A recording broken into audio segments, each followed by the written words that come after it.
वायुसेना अध्यक्ष आरकेएस भदौरिया ने चेतावनी दी है कि शहीदों का बलिदान व्यर्थ नहीं जाएगा, हर कीमत पर भारत की सीमा की रक्षा करेंगे।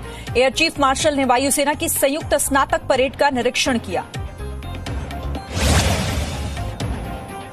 पूर्वी लद्दाख में चीन के साथ झड़प के मामले पर बुलाई गई सर्वदलीय बैठक में पीएम मोदी ने कहा कि हमारी किसी भी पोस्ट पर दूसरे का कब्जा नहीं है, हमारी 1 इंच जमीन भी कोई दूसरा नहीं ले सकता, अभी हमारी सीमा में कोई नहीं घुसा।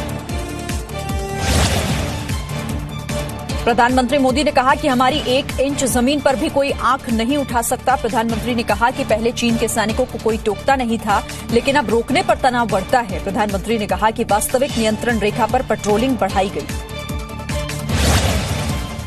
पीएम मोदी ने कहा कि चीन ने वास्तविक नियंत्रण रेखा पर जो किया उससे पूरा देश गुस्से में है, आहत है। पीएम मोदी ने कहा कि सर्वदलीय बैठक में भी वो गुस्सा दिखाई दिया। प्रधानमंत्री मोदी ने कहा कि भारत शांति और अच्छे संबंध चाहता है, लेकिन देश की अखंडता और संप्रभुता से कोई समझौता नहीं होगा।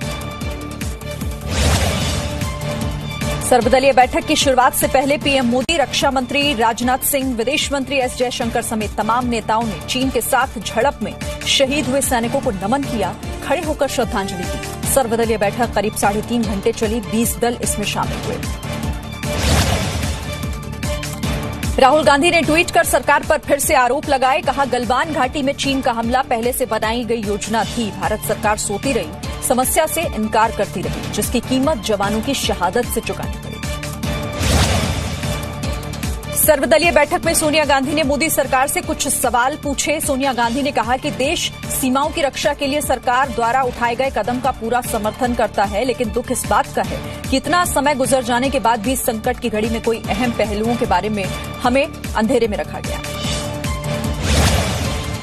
सर्वदलीय बैठक में कांग्रेस को सीपीएम को छोड़कर किसी भी विपक्षी पार्टी का साथ नहीं मिला। सर्वदलीय बैठक में कांग्रेस और लेफ्ट पार्टियों को छोड़कर सभी दल सरकार के साथ रहे।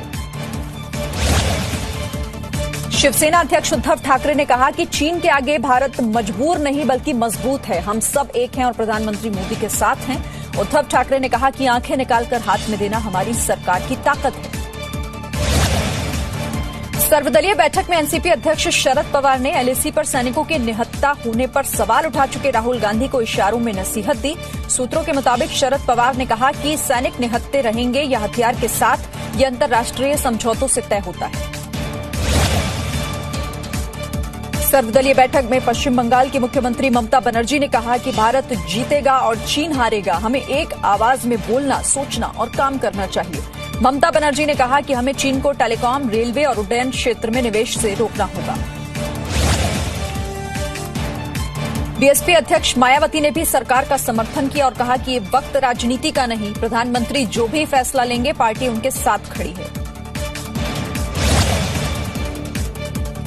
अमेरिका के गृह मंत्री माइक पॉम्पियो ने कहा कि चीन ने सीमा पर भारत के साथ तनाव को बढ़ाया। चीन की कम्युनिस्ट पार्टी न सिर्फ अपने पड़ोसियों के लिए बल्कि हम सभी के लिए दुष्ट है। चीन के हैकर्स ने रेलवे बोर्ड के 4 कंप्यूटर सिस्टम को हैक कर अहम जानकारियां चुराने की कोशिश की। घटना का पता चलते ही आईबी ने रेलवे बोर्ड को सतर्क करने की वजह से ऐसा नहीं हो पाया। रेलवे ने कहा हैकर्स कोई जानकारी लीक नहीं कर पाए। जम्मू के हीरानगर सेक्टर में पाकिस्तान की साजिश हुई नाकाम, बीएसएफ ने पाकिस्तान के टोही ड्रोन को मार गिराया। प्रधानमंत्री नरेंद्र मोदी ने वाराणसी में चल रही अलग अलग विकास परियोजनाओं का कल वीडियो कॉन्फ्रेंसिंग के जरिए उनकी समीक्षा की। इस दौरान काशी विश्वनाथ मंदिर परिसर के लेआउट को ड्रोन वीडियो के माध्यम से दिखाया गया। वाराणसी में कोरोना से संबंधित तैयारियों को भी बताया गया। मुंबई में कोरोना पॉजिटिव मरीजों की संख्या बढ़कर 64,139 हो गई है। मुंबई में पिछले 24 घंटों के दौरान कोरोना से 114 मौतें हुई। मुंबई में कोरोना से अब तक कुल 3,425 मौत हो चुकी है। कोरोना में लॉकडाउन की वजह से अपने अपने राज्यों को गए प्रवासी मजदूर अब लौटने लगे हैं, हालांकि इनकी तादाद फिलहाल कम है। महाराष्ट्र के गृह मंत्री अनिल देशमुख का कहना है कि प्रवासी मजदूर लौट रहे हैं और उनका रजिस्ट्रेशन करने के साथ ही पहले उन्हें होम क्वारंटाइन किया जाएगा, जिसके बाद वो अपने काम पर लौट पाएंगे। दिल्ली में पेट्रोल डीजल एक बार फिर से महंगा हो गया है। दिल्ली में लगातार 14वें दिन पेट्रोल डीजल के दाम बढ़ाए गए। दिल्ली में आज पेट्रोल 51 पैसे महंगा हुआ, जबकि डीजल की कीमत 61 पैसे बढ़ाई गई।